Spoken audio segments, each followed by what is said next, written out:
بسم اللہ الرحمن الرحیم نحمدہ ونصلی علی رسولہ الکریم اما بعد۔ حرکت الدفاع عن السنہ یوٹیوب چینل میں آپ سب کا استقبال ہے۔ سلسلہ وار دجال قادیان مرزا غلام احمد قادیانی کے تعلق سے بات چل رہی تھی۔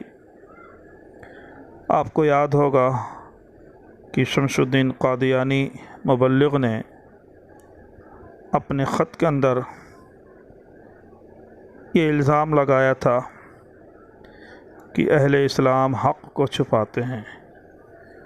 تو اظہار حق کے تعلق سے ہم نے پچھلے نشست کے اندر، اس سے پہلے کی ویڈیو کے اندر مرزا کے کیریکٹر کے تعلق سے ریکارڈ کرایا تھا۔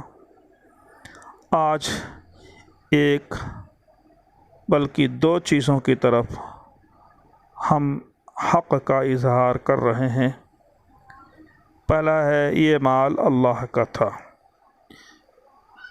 امبالہ کے ایک شخص نے مرزا سے فتویٰ طلب کیا کہ میری بہن کنجنی یعنی پیشہ ور زانیہ تھی، اس نے اس حالت میں بہت روپیہ کمایا، پھر مر گئی اور مجھے اس کا ترکہ ملا، مگر بعد میں اللہ نے توبہ اور اصلاح کی توفیق دی، اب میں اس مال کو کیا کروں؟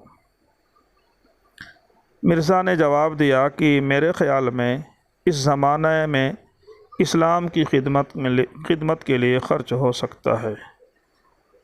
حوالہ سیرت المہدی جلد نمبر 3 صفحہ نمبر 213۔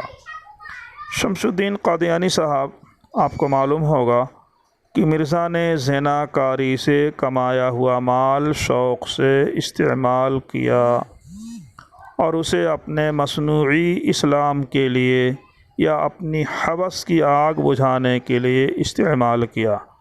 جب مولانا حسین بٹالوی نے اپنے رسالہ اشاعت السنہ میں طعنہ دیا تو مرزا نے جواباً ارشاد فرمایا کہ یہ مال اللہ کا تھا، اللہ نے ہمیں دیا تھا۔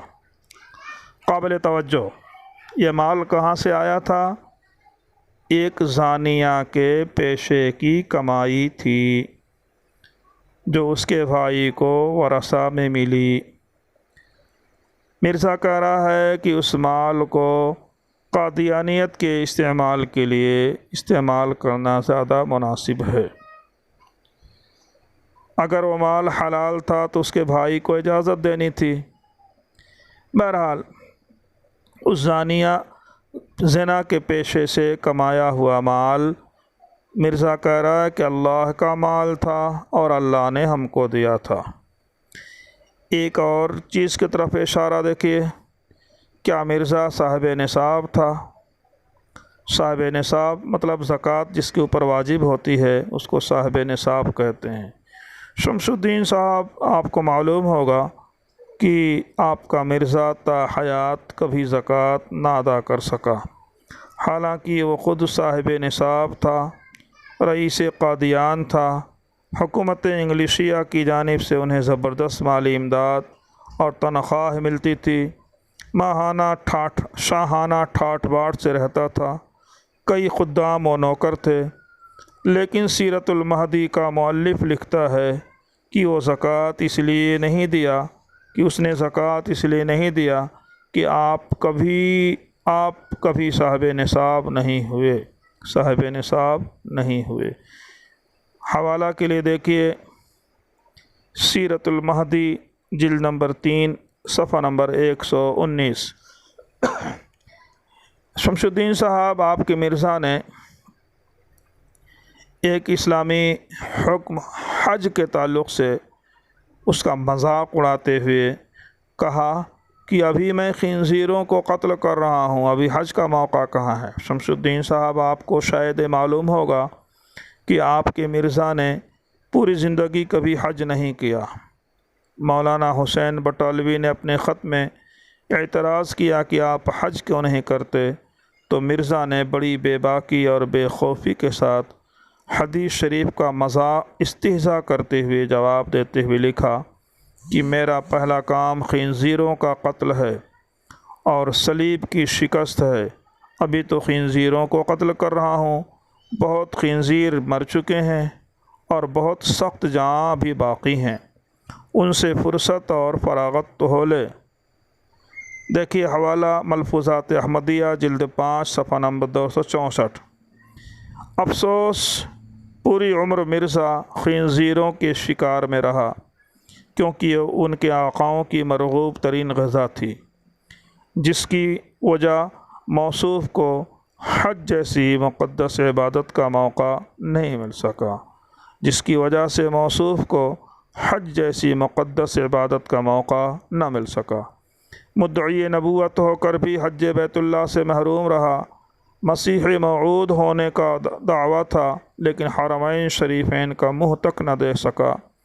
اس کے علاوہ حیرت انگیز بات یہ ہے کہ صاحب شریعت رسول ہونے کا دعویٰ کے باوجود شرعی مسائل سے قطعی واقفیت نہیں رکھتا تھا، مسائل نماز تک سے بے خبر تھا، سلسل بول کی وجہ سے ہمیشہ ناپاک رہتا تھا، پاکی کی نوبت نہیں آتی تھی۔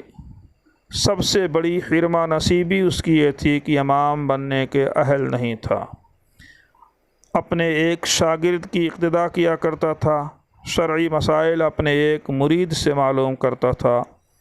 مرزا کی جملہ کارستانیہ بیان کرنا یہاں ناممکن ہے، بس اسی حدود اربعہ پر اکتفا کیا جائے۔ شمس الدین قادیانی: اگر حق چھپانا جرم ہے تو بھلا مرزا کی یہ خرابیاں منظر عام پر کیوں نہیں لائی جاتی؟ کیا یہ کتمان حق نہیں؟ ایسا معلوم ہوتا ہے کہ اظہار حق مرزائیت کے لیے موت ہے، اظہار حق مرزائیت کے لیے موت ہے۔ ناحق ہم مجبوروں پر ہے تہمت خود مختاری کی، چاہے ہیں سو آپ کرے ہیں ہم کو عبث بدنام۔ آج کے لیے بس اتنا ہی، وما توفیقی الا باللہ۔